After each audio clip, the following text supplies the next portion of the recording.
السلام علیکم آپ سبھی کو welcome back to my YouTube channel. میرا نام سمرین سیفی ہے اور آپ دیکھ رہے ہیں ہمارا channel H S Urdu classes.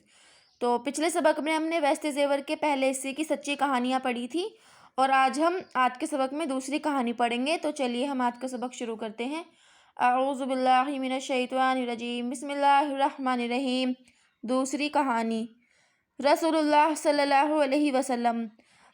تو جہاں پہ پہلی بات، تو جہاں پہ ہمارے آپ صلی اللہ علیہ وسلم کا، ہمارے محمد پیارے مصطفیٰ کا نام آتا ہے، وہاں آپ کو ان کے اوپر درود بھیجنا ہے یا پھر انہی کا نام آپ کو لینا ہے، ٹھیک ہے؟ تو چلیے شروع کرتے ہیں۔ رسول اللہ صلی اللہ علیہ وسلم نے ایک مرتبہ فرمایا کہ بنی اسرائیل میں 3 آدمی تھے، ایک کوڑھی، دوسرا گنجا اور تیسرا اندھا۔ تو اس بیان کو ہم دھیان سے پڑھیں گے کیونکہ یہ بیان آپ کو بہت اچھی سیکھ دینے والا ہے، بہت اچھا آپ کو سمجھ میں آئے گا۔ اسے دھیان سے پڑھیں گے اور دھیان سے سنیں گے۔ رسول اللہ صلی اللہ علیہ وسلم نے فرمایا کہ ایک مرتبہ بنی اسرائیل میں 3 آدمی تھے، ایک کوڑھی تھا، دوسرا گنجا تھا اور تیسرا اندھا تھا۔ خداوند تعالیٰ نے ان کو آزمانا چاہا۔ اللہ تعالیٰ نے ان تینوں آدمیوں کو جو بنی اسرائیل میں تھے، ان تینوں کو آزمانا چاہا اور ان کے پاس ایک فرشتہ بھیجا۔ پہلا وہ کوڑھی کے پاس آیا اور پوچھا، تجھ کو کیا چیز پیاری ہے؟ اس نے کہا، مجھے اپنی رنگت اور خوبصورت خال مل جاوے اور یہ بلا جاتی رہے جس سے لوگ مجھ کو اپنے پاس بیٹھنے نہیں دیتے اور گھن کرتے ہیں۔ اس فرشتے نے اپنا ہاتھ اس کے بدن پر پھیر دیا، اسی وقت چنگا ہو گیا اور اچھی خال اور خوبصورت رنگت نکل آئی۔ یعنی کہ جو فرشتہ اللہ تعالیٰ نے ان تینوں کو آزمانے کے لیے بھیجا تھا، تو وہ سب سے پہلے کوڑھی کے پاس گیا اور اس کوڑھی کے پاس جا کر اس فرشتے نے اس سے پوچھا کہ تجھے کیا چیز پیاری ہے؟ تو اس نے اپنی خوبصورتی، اپنی خال، اپنی رنگت مانگی اور فرشتے نے اس کے اوپر ہاتھ پھیرا اور وہ اسی وقت اچھا بھلا ہو گیا اور خوبصورت رنگت اسے مل گئی۔ پھر پوچھا، تجھ کو کون سے مال سے زیادہ رغبت ہے؟ اس نے کہا، اونٹ سے۔ پس ایک گیابن اونٹنی بھی اس کو دے دی اور کہا، اللہ تعالیٰ اس میں برکت دے۔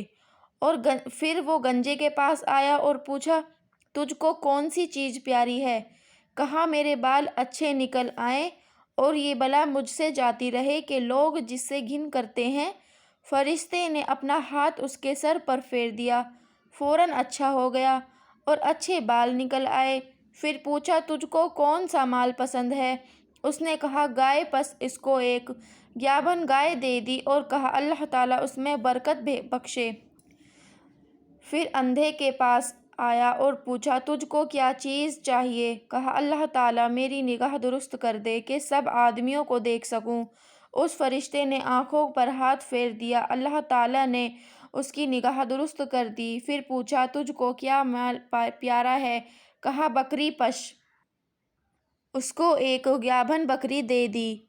تینوں کے جانوروں نے بچے دیے۔ تھوڑے دن میں اس کے اونٹوں سے جنگل بھر گیا اور اس کی گایوں سے، اس کی بکریوں سے۔ پھر وہ فرشتہ خدا کے حکم سے اسی پہلی صورت میں کوڑھی کے پاس آیا اور کہا کہ میں ایک مسکین آدمی ہوں، یعنی کہ ایک مسافر آدمی ہوں، میرے سفر کا سب سامان چوک گیا، آج میرے پہنچنے کا کوئی وسیلہ نہیں سوائے خدا کے، اور پھر تیرے میں اس اللہ کے نام پر جس نے تجھ کو اچھی رنگت اور عمدہ خال عنایت فرمائی، تجھ سے ایک اونٹ مانگتا ہوں کہ اس پر سوار ہو کر اپنے گھر پہنچ جاؤں۔ وہ بولا، یہاں سے چل دور ہو، مجھے اور بہت سے حقوق ادا کرنے ہیں، تیرے دینے کی اس میں گنجائش نہیں۔ فرشتے نے کہا، شاید تجھ کو تو میں پہچانتا ہوں، کیا تو کوڑھی نہیں تھا کہ لوگ تجھ سے گھن کرتے تھے؟ اور کیا تو مفلس نہ تھا؟ پھر تجھ کو خدا نے اس قدر مال عنایت فرمایا؟ اس نے کہا، واہ کیا خوب، یہ مال تو میری کئی پشتوں سے، باپ دادا کے وقت سے چلا آتا ہے۔ فرشتے نے کہا، اگر تو جھوٹا ہو تو خدا تجھ کو ویسا ہی کر دے جیسا تو پہلے تھا۔ پھر گنجے کے پاس اسی پہلی صورت میں آیا اور اسی طرح اس سے بھی سوال کیا اور اس نے بھی ویسا ہی جواب دیا۔ فرشتے نے کہا، اگر تو جھوٹا ہوا تو خدا تجھ کو ویسا ہی کر دے جیسا پہلے تھا۔ پھر اندھے کے پاس اسی پہلی صورت میں آیا اور کہا، میں مسافر ہوں، بے سامان ہو گیا ہوں، آج بغیر خدا کے اور پھر تیرے کوئی میرا وسیلہ نہیں ہے۔ میں اس کے نام پر جس نے دوبارہ تجھ کو نگاہ بخشی، تجھ سے ایک بکری مانگتا ہوں کہ اس سے اپنی کارروائی کر کے سفر پورا کروں۔ اس نے کہا، بے شک میں اندھا تھا، خداوند تعالیٰ نے محض اپنی رحمت سے مجھ کو نگاہ بخشی، جتنا تیرا جی چاہے لے جا اور جتنا چاہے چھوڑ جا، خدا کی قسم کسی چیز میں تجھ کو منع نہ کرتا۔ فرشتے نے کہا کہ تو اپنا مال اپنے پاس رکھ، مجھ کو کچھ نہیں چاہیے، فقط تم تینوں کی آزمائش منظور تھی سو ہو چکی، خدا تجھ سے راضی ہوا اور ان دونوں سے ناراض۔ فائدہ: خیال کرنا چاہیے کہ ان دونوں کو ناشکری کا کیا نتیجہ ملا کہ تمام نعمت چھن گئی اور جیسے تھے ویسے ہی رہ گئے، اور خدا اس سے ناراض ہوا، دنیا اور آخرت دونوں میں نامراد ہے، اور اس شخص کو شکر کی وجہ سے کیا عرض ملا کہ نعمت بجال رہی، اور خدا اس سے خوش بھی ہوا اور وہ دنیا اور آخرت دونوں میں شاد و مراد ہوا۔ اس کہانی سے ہمیں کیا سیکھ ملتی ہے کہ اللہ تعالیٰ جس کو دیتا ہے، جس کو مال دیتا ہے، اس سے اللہ تعالیٰ آزمائش بھی لیتا ہے کہ وہ مجھے اس کے پاس مال دولت ہے تو کیا وہ مجھے بھول گیا، مجھے یاد کرتا ہے کہ نہیں کرتا۔ تو اس کہانی میں 3 آدمی تھے جو میں نے آپ کو ابھی پڑھایا تھا، ایک کوڑھی، دوسرا گنجا اور تیسرا اندھا۔ تو جب اللہ تعالیٰ نے اس کے پاس ایک فرشتہ بھیجا تو فرشتے نے اللہ تعالیٰ نے ان تینوں کی آزمائش کے لیے فرشتہ ان کے پاس بھیجا تھا۔ تو پہلے وہ کوڑھی کے پاس گیا تھا، تو کوڑھی کے پاس جا کے اس نے اس سے اس کا حال پوچھا، اسے کیا چاہیے پوچھا، تو اس نے اپنی مال، اس نے اپنی رنگت، خوبصورتی اور ایک اپنا کاروبار چلانے کے لیے اونٹ کی فرمائش کی، تو فرشتے نے اس کو وہ چیز دے دی۔ پھر گنجے کے پاس گیا، گنجے سے بھی فرشتے نے وہی سوال کیا، اور گنجے پہ بھی اس نے اس کے سر پہ ہاتھ پھیرا، اس کے اچھے بال آ گئے اور اسے ایک گیابن بکری دے دی، گائے دے دی۔ اور جب وہ تیسرے اندھے کے پاس گیا تو اس سے فرشتے نے ویسا ہی سوال کیا جیسا اس نے کوڑی اور گنجے سے کیا تھا، اور فرشتے نے اس کی آنکھوں پہ ہاتھ پھیرا تو اس کی نگاہ درست ہو چکی تھی اور اسے ایک گیابن بکری دے دی تھی۔